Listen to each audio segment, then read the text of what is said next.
Good morning आपको and good morning to everyone. Brokerages काफ़ी positive है नतीजों के बाद, और आपने जिस तरीके से रिजल्ट्स बताए हैं साफ तौर पर एसेट क्वालिटी सुधरी है, क्रेडिट कॉस्ट घट रहा है, साथ ही लोन ग्रोथ अगर आप देखें तो 14% के आसपास मजबूत बना हुआ है। ओपेक्स जो है वो कंट्रोल में सबसे अच्छी चीज़ ये है। साथ ही रिटर्न ऑन एसेट की बात करें तो 1.5% की से ऊपर टिकाऊ लग रहा है ब्रोकरेजेस को, और सभी मान के चल रहे हैं कि वैल्यूएशन भी काफ़ी अट्रैक्टिव है। वैसे सभी आउट परफॉर्मर और बाई की कॉल आ गई है। इनफैक्ट टारगेट प्राइस आप देखें तो 1550 तक के टारगेट प्राइस आए हैं, यानी कि 23% का अपसाइड एक्सिस बैंक में नजर आ रहा है ब्रोकरेजेस को। तो ये पर्टिकुलर काउंटर है करडार पर। ओके, एक्सिस बैंक रहेगा। गुड मॉर्निंग आपको। कोटक पर रिपोर्ट समझ लेते हैं। यहाँ पर ब्रोकरेजेस की रिपोर्ट आई, न्यूट्रल साउंड कर रहे हैं, और नतीजों की बात जहाँ तक है एसेट क्वालिटी ब्रोकरेजेस का मानना है कि मजबूत या स्टेबल बनी हुई है, ग्रोथ पीयर से बेहतर है, ये अच्छी चीज़ लग रही है ब्रोकरेजेस को। साथ ही मार्जिन्स अब स्टेबलाइज हो रहे हैं, और Q3 में कोई बड़ा नेगेटिव सरप्राइज नहीं था ब्रोकरेजेस ने माना। हालांकि उनका कहना यह भी है कि कुछ नेगेटिव चीज़ें हैं जहां पर अभी फिलहाल ध्यान देना होगा। कमज़ोर पक्ष में नोमुरा कह रहे हैं कि ओपेक्स ज़्यादा है, खर्च ज़्यादा है कंपनी का, इससे कोर प्रॉफिटेबिलिटी पर थोड़ा दबाव है।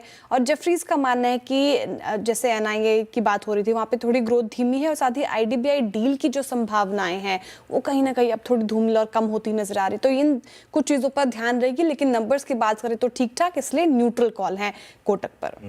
Neutral call. अपग्रेड्स हैं, सभी ब्रोकरेजेस काफी पॉजिटिव हैं। CLSA ने तो हाई कन्विक्शन आउट परफॉर्मर की लिस्ट में रखा है। साथ ही टारगेट प्राइस भी कई सारे ब्रोकरेजेस ने इसको अपग्रेड किया, आपके स्क्रीन पर आएगा। साथ ही अगर आप बात करें तो सभी ब्रोकरेजेस ने माना कि रिजल्ट तो काफी शानदार थे, लेकिन Q4 में और अच्छे रिजल्ट आने की पूरी संभावनाएं हैं। आउटलुक स्ट्रॉन्ग नजर आ रहा है, और प्राइस हाइक जिस तरीके से आई है और डिमांड वो काफी पॉजिटिव है, इसलिए ब्रोकरेजेस का रडार पर अल्ट्राटेक सीमेंट है।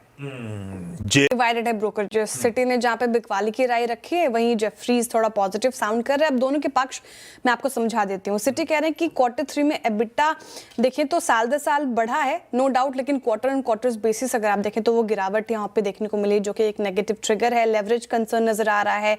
स्टील प्राइसेस दिसंबर से अगर आप देखें तो 3500 रुपये प्रति टन बढ़ी है, लेकिन कितनी सस्टेनेबल है ये बड़ा क्वेश्चन मार्क सिटी की तरफ से आता हुआ नजर आ रहा है। ओडिशा में एक्सपेंशन प्लान कर रही है कंपनी, उस पर कितना रिटर्न आएगा ये भी अभी थोड़ा डाउटफुल नजर आ रहा है सिटी, इसलिए यहाँ पर बिकवाली की कॉल। वही जेफरीज काफी बुलिश है, उनका मानना है कि इंडियन स्टील प्राइसेस अब मल्टी ईयर लो से रिकवरी दिखाएगी, तो ये उनकी रिकवरी की संभावना इनको काफी स्ट्रॉन्ग नजर आ रही है।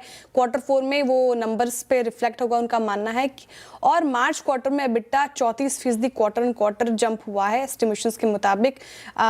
ये आ सकता है नंबर, तो ये काफ़ी चीज़ें अच्छी लग रही हैं जेफरीज को, इसलिए थोड़ा पॉजिटिव रुख। हालांकि डिवाइडेड हैं ब्रोकरेजेस काफ़ी इसको लेकर। ओके यतिन, नंबर्स अच्छे लग गए लेकिन न्यूट्रल साउंड कर रहे हैं। मॉर्गन स्टैनली की रिपोर्ट आई है, इक्वल वेट की कॉल, टारगेट प्राइस भी कुछ खास नहीं बढ़ाया है, जहां पे ट्रेड कर रहा है उसी के आसपास है, इनफैक्ट नीचे ही है। Q3 नंबर अच्छे लगे हैं। वो कह रहे हैं कि पैट अनुमान से 5% ज्यादा रहा है, कोर एबिटा भी उम्मीद से बेहतर रही है, जो कि अच्छी चीज़ है, क्योंकि अदर इनकम अगर आप देखें MCX की वो ज्यादा रही है। बिजनेस ट्रेंड इंटैक्ट है। एवरेज डेली टर्नओवर रेवेन्यू अगर आप बात करें तो 37% ऊपर है। मंथ ऑन मंथ बेसिस भी अगर आप देखें तो 23% की बढ़त है, और अगर यही मोमेंटम में बना रहा तो MCX और यहाँ से आने वाले समय में अच्छा परफॉर्म कर सकता है, तो रडार पे रख सकते हैं। Okay MCX